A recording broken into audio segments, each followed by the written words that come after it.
Welcome back to Tiny Grimes Games, and here's another Star Wars Destiny video. And Spoilers Week continues, or Spoilers Month now. And the Chance Cube was given some spoilers from FFG, so we're going to take a look at them today. We've got 3 of them. First up, Watto's hand.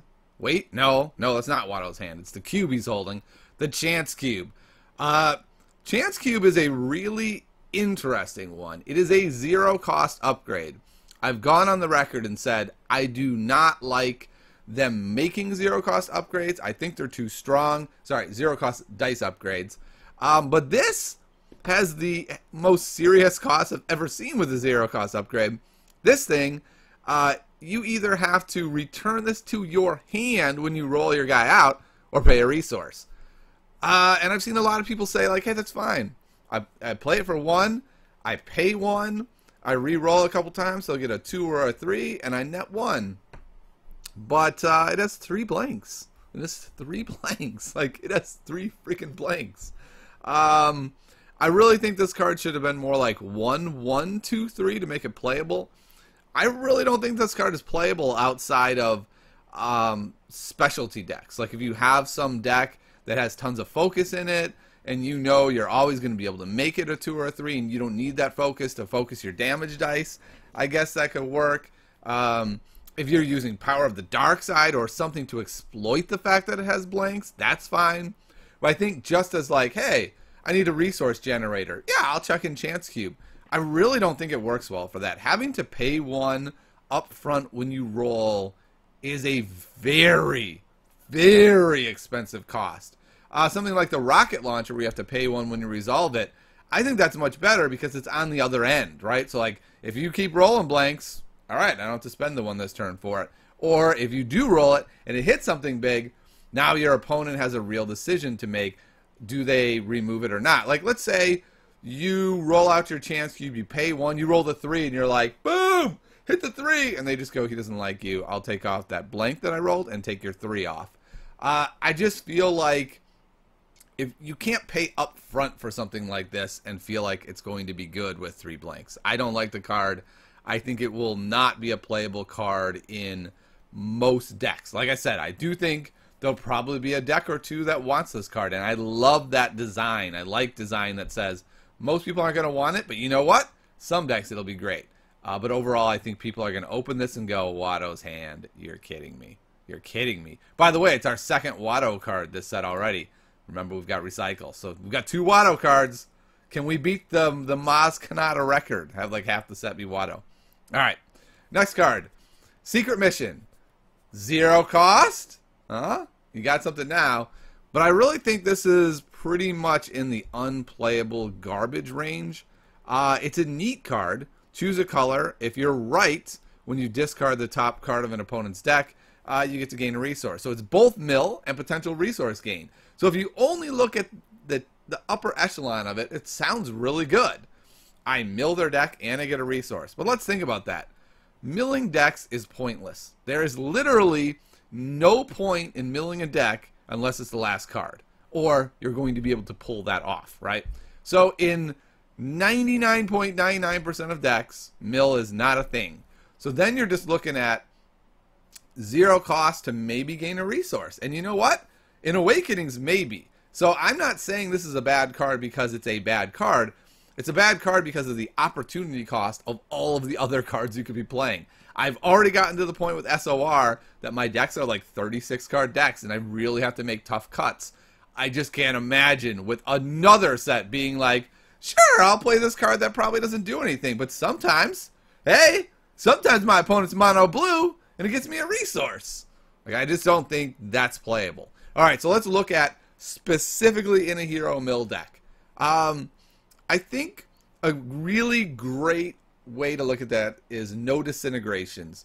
The villain card that says, you know, when you play the first one, you get rid of 1 card, and when you play the second one, you get rid of 3 cards off the top of their deck. That card is already thought to be mostly unplayable. Some people are playing it. If you're running a mill deck and your opponents are running Starship Graveyard, a card like this becomes more relevant. But I just think, especially for heroes, they already have Padme, who's flipping them off the deck. They already have Con Artist, which flips them off the deck. I think it's much more powerful to take cards out of hand.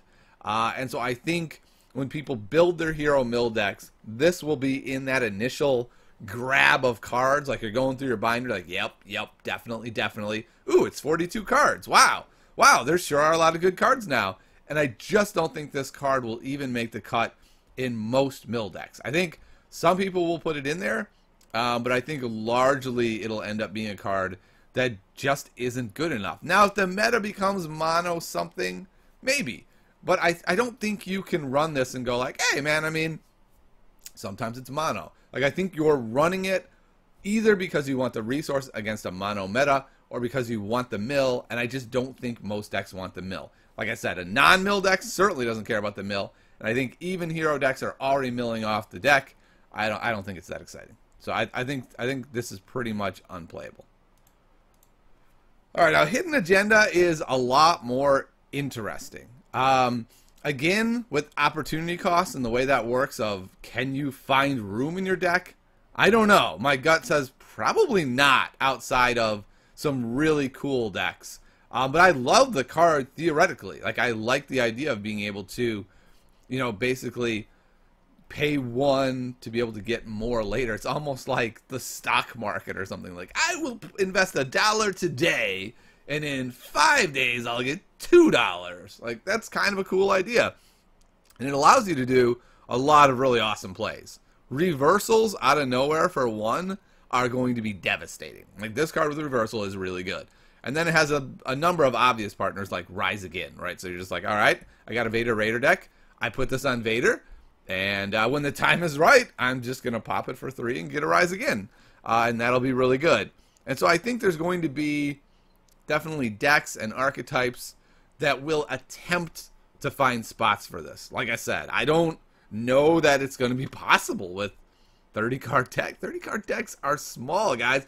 30-card decks seemed big when we were in Awakenings. And we're like, I got 22 cards. I need 8 crap cards. This would easily have been in Awakenings decks. But even in SOR, we're already at that point where we're like, I don't know. Like, this might not work. And in Empire at War, I'm not sure.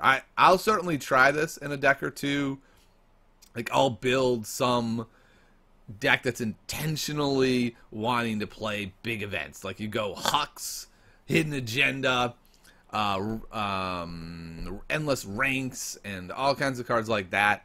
And yeah, maybe you can do a cool event deck, but I don't think that's a tier 1 deck. I think that's a fun, cool deck. And I think that's mostly where we're going to see Hidden Agenda, in these interesting, cool tier 2 decks. It'll even win some tournaments, right, as tier 2 decks do.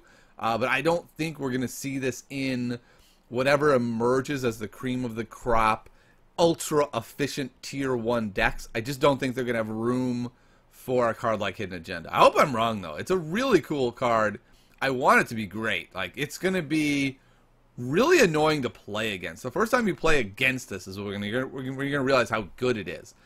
If you're a good player, right? And you're like, okay, I'm playing around this, and they can't do this, and they spend $1, and they only have $1. They only have so many options. And then you're like, oh, wait, they have Hidden Agenda. They can do literally anything they want. That's really frustrating to play against.